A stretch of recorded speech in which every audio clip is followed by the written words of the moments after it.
RPF constable and SI के online application form start हो चुके हैं और इसी के साथ बहुत सारे बच्चों ने यहाँ पे अपने एप्लीकेशन फॉर्म में गलती भी कर दी है। आप सभी को बता दें कि अगर आप भी ऐसी गलती करते हैं तो आप ये मानो कि आपका एप्लीकेशन फॉर्म रिजेक्ट भी हो सकता है। तो ऐसी गलती आपको बिल्कुल नहीं करनी है। और ये जो गलती हो रही है वो सबसे ज्यादा कास्ट सर्टिफिकेट को लेकर हो रही है। तो कास्ट सर्टिफिकेट के बारे में जितने मोस्ट इंपोर्टेंट चीजें हैं वो आप सभी को मैं इस वीडियो में क्लियर कर दूंगा और उन बातों का आपको ध्यान रखना है। उसके बाद ही आपको फॉर्म अप्लाई करना है। तो आप इस वीडियो को ध्यान से जरूर देख लें। आप किसी भी कैटेगरी से आते हैं, ये वीडियो आपके लिए काफी इंफॉर्मेटिव रहने वाली है। वीडियो पसंद आए तो प्लीज वीडियो को लाइक शेयर करके चैनल को सब्सक्राइब कर लें और बेल आइकन पे प्रेस कर लें ताकि फ्यूचर में आने वाली हर एक अपडेट का नोटिफिकेशन आपको सबसे पहले मिलता रहे। आप सभी को बता दें कि देखिए और जो फेजेस होते हैं इतना ही इंपोर्टेंट या उससे भी ज्यादा इंपोर्टेंट आप सभी का ऑनलाइन एप्लीकेशन फॉर्म भरना होता है। अगर आप इसमें गलती कर देते हैं तो बाकी का फिर आप आगे समझ सकते हैं कि आप पार्टिसिपेशन ही नहीं कर पाएंगे। तो ये मोस्ट इंपोर्टेंट यहाँ पे आप सभी की स्टेज है। तो आपका जो भी एप्लीकेशन फॉर्म है उसे सही तरीके से आप सभी को भरना है। अब इसमें बहुत सारे बच्चे कास्ट सर्टिफिकेट को लेके काफी ज्यादा गलती कर रहे हैं क्योंकि उन्होंने नोटिफिकेशन को ध्यान से पढ़ा ही नहीं है, क्योंकि नोटिफिकेशन भी काफी लंबा है और काफी पॉइंट ऐसे हैं जिन्हें बच्चे ध्यान नहीं दे रहे हैं और उसकी वजह से गलती हो रही है। आगे बढ़ते हैं, आप सभी को वन बाय वन करके मैं हर एक चीज क्लियर कर दूंगा कि कब का आपका सर्टिफिकेट होना चाहिए, किसका होना चाहिए, क्रूशियल डेट कौन सी होगी, अगर आपका एक्सेप्ट नहीं होता है तो उस कंडीशन में क्या होगा, हर एक चीज आपको इस वीडियो में क्लियर हो जाएगी। साथ ही में ओबीसी वाले, नॉन क्रीमिलियर वगैरह वाले जो भी कैटेगरीज हैं वो सभी आपको क्लियर होने वाली है। अब यहाँ पे सबसे पहले जो बच्चे इस बार आरपीएफ के कांस्टेबल की तैयारी अच्छे तरीके से करना चाहते हैं उनके लिए यहाँ पे करंट पब्लिकेशन की रेलवे एग्जामिनेशन के लिए 27,000 प्लस फैक्ट के साथ भाई खान सर की एक बुक मिल जाती है जो कि सार संग्रह के नाम से आती है सामान्य अध्ययन की, जिसमें सामान्य ज्ञान एवं सामान्य विज्ञान 1992 से लेकर 2022 तक के सभी क्वेश्चन आपको मिल जाएंगे। आरपीएफ के साथ साथ और भी रेलवे एग्जामिनेशन में आपको काफी ज्यादा हेल्प इस बुक से मिलने वाली है। इसी तरीके से मैथमेटिक्स से सॉल्व पेपर आप सभी को chapter wise and type wise मिल जाते हैं जो कि आपको 10,000 प्लस ऑब्जेक्टिव क्वेश्चन 1996 से लेके अब तक मिल जाएंगे डिटेल सॉल्यूशन के साथ और रेलवे के सभी एग्जामिनेशन में आपको हेल्प करेंगे और आरपीएफ में भी आपको काफी ज्यादा हेल्प करने वाले हैं। इसी तरीके से आपको रेलवे के लिए रीजनिंग की chapter wise and type wise solve paper book मिल जाती है जिसमें 8,700 प्लस ऑब्जेक्टिव क्वेश्चन दिए गए हैं। ये भी करंट पब्लिकेशन की आपको मिल जाएगी और आरपीएफ के लिए आपकी तैयारी काफी बढ़िया करवा देगी। इसी तरीके से आप सभी को पता है कि जी के मोस्ट इंपोर्टेंट टॉपिक है जिसमें 50 क्वेश्चन आप सभी के 120 में से पूछे जाएंगे। इसके लिए आप सभी को सामान्य ज्ञान की वन लाइनर अप्रोच ये बुक मिल जाती है करंट पब्लिकेशन की जो कि एनसीईआरटी के नवीनतम पैटर्न पे आती है और इसमें सभी सब्जेक्ट सभी टॉपिक आपके कंप्लीट हो जाते हैं। इन सभी बुक का लिंक आपको वीडियो को डिस्क्रिप्शन में मिल जाएगा, वहां से जाके ऑर्डर कर सकते हैं या नियर बाय बुक स्टोर से परचेस करके अपनी तैयारी शुरू कर सकते हैं। यहाँ पे अगर पहला पॉइंट अगर आप देखेंगे तो यहाँ पे आप सभी को एलिजिबिलिटी के साथ साथ यहाँ पे कुछ सर्टिफिकेट डॉक्यूमेंट्स के बारे में भी बताया गया कि आपके जो सर्टिफिकेट्स होने चाहिए वो सही होने चाहिए और बाद में अगर आप कुछ भी इस तरीके से देते हैं या आपका कोई भी एप्लीकेशन फॉर्म में कोई भी सर्टिफिकेट गलत पाया जाता है तो आपकी कैंडिडेचर जो होगा उसे यहाँ पे कैंसिल कर दिया जाएगा। ये क्लियर यहाँ पे इंस्ट्रक्शन आप सभी को दे रखे हैं। तो पहले से ही आप सभी को ये सारी चीजें एकदम ध्यान पूर्वक भरनी है ताकि आपसे कोई भी गलती ना हो। अगर आप किसी भी तरीके की कोई भी फॉल्स या इनकरेक्ट इंफॉर्मेशन देते हैं तो फिर आपके साथ ये दिक्कत होगी। सबसे पहला पॉइंट यहाँ पे देख लो कि जो आपकी क्रूशियल डेट रहने वाली है for claim of SC ST OBC EWS और ईबीसी स्टेटस और any other benefit free concession reservation age relaxation ADC और where not specified otherwise will be the closing date for submission of online application against this central. तो यहाँ पे आप सभी को एक चीज क्लियर कर दी गई है कि अगर आप किसी भी रिजर्व कैटेगरी से आते हैं जिसमें एससी एसटी या फिर आप ईडब्ल्यूएस कैटेगरी, ओबीसी कैटेगरी या फिर आपकी ईबीसी कैटेगरी, तो इन किसी भी कैटेगरी में से अगर आप आते हैं तो आपका जो सर्टिफिकेट होना चाहिए वो क्लोजिंग डेट से पहले का या क्लोजिंग डेट लास्ट आपकी क्रूशियल डेट रहेगी इस दिन तक का आपका सर्टिफिकेट होना चाहिए। अगर आप इसके बाद अपना सर्टिफिकेट बनवा के वहां पे देंगे तो हो सकता है कि उसे एक्सेप्ट ना किया जाए। तो अभी आप सभी को ये सर्टिफिकेट बनवा लेना है और लास्ट डेट आप सभी की आई थिंक जो रहने वाली है वो 14 मई आप सभी की लास्ट डेट है। तो जो भी सर्टिफिकेट आपके रहेंगे वो 14 मई से पहले के होने चाहिए। जैसे ही इसकी इंफॉर्मेशन आई थी तो मैं आप सभी को पहले ही क्लियर कर दिया था कि सभी बच्चे अपनी क्रूशियल डेट से पहले के सर्टिफिकेट बनवा लो। उम्मीद है कि आपने बनवा लिए होंगे, अगर नहीं बनवाए हैं तो आप सभी को क्रूशियल डेट यानी कि 14 मई से पहले के सभी सर्टिफिकेट बनवाने होंगे, उसके बाद के सर्टिफिकेट आपके एक्सेप्ट नहीं होंगे। इसके अलावा अगर नेक्स्ट पॉइंट यहाँ पे अगर आप देखते हैं तो यहाँ पे आप सभी देख सकते हैं कि जो कैटेगरी रहेगा वो यहाँ पे ओबीसी नॉन क्रीमी लेयर वगैरह के लिए जो एनेक्सर आप सभी को दे रखा है, जैसे कि एनेक्सर नंबर 2 आप सभी को यहाँ पे देख सकते हैं for OBC non creamy layer के लिए दे रखा है और ईडब्ल्यूएस कैटेगरी के लिए एनेक्सर नंबर 3 दे रखा है और एनेक्सर नंबर 1 दे रखा है एससी एसटी कैंडिडेट के लिए। तो अगर आपको इसके बारे में नहीं पता है, अगर आपको ये नहीं पता है कि कौन से फॉर्मेट में आपको सर्टिफिकेट बनवाना चाहिए, तो यहाँ पे आप सभी को क्या करना है कि नोटिफिकेशन आपको डाउनलोड कर लेना है। नोटिफिकेशन आपको टेलीग्राम पे देखने के लिए मिल जाएगा।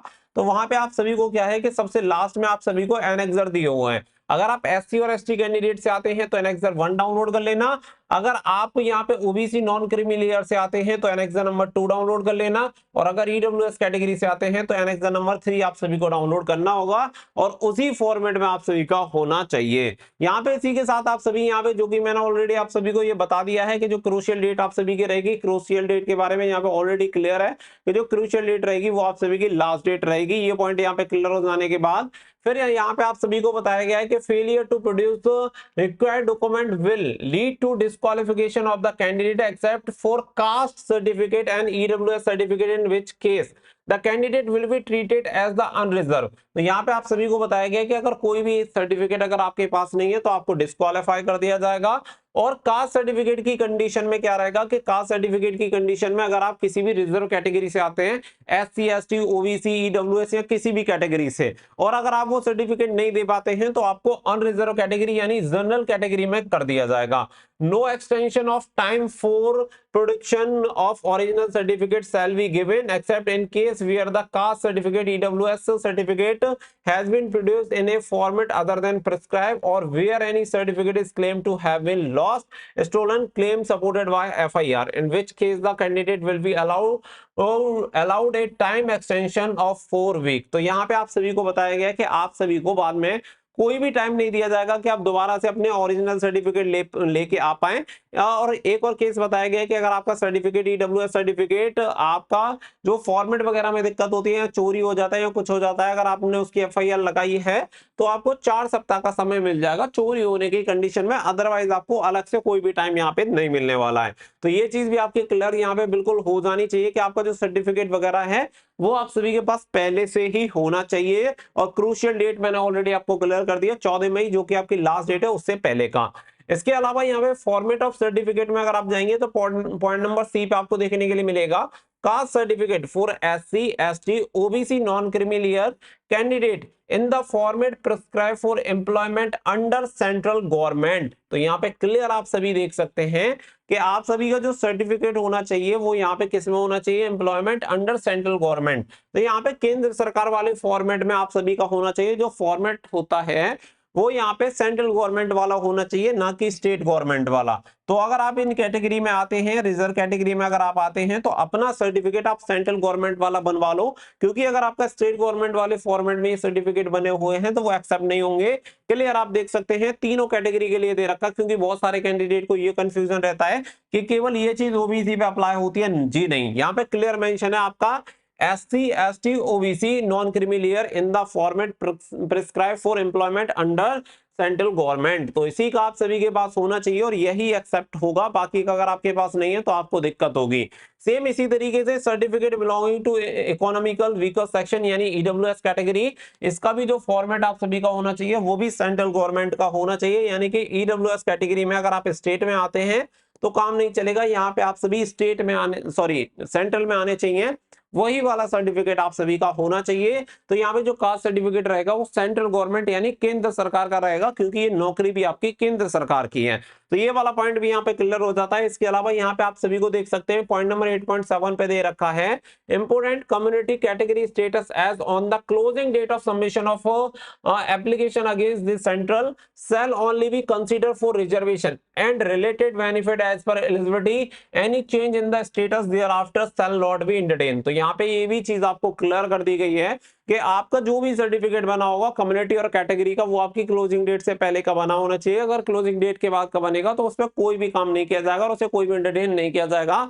तो अगर आपको इसके बेनिफिट चाहिए, रिजर्व कैटेगरी में अगर आपको आना है तो ये सर्टिफिकेट आपको लास्ट डेट यानी कि 14 मई से पहले के सर्टिफिकेट आपके पास होने चाहिए, तभी जाके एक्सेप्टेबल हो पाएगा।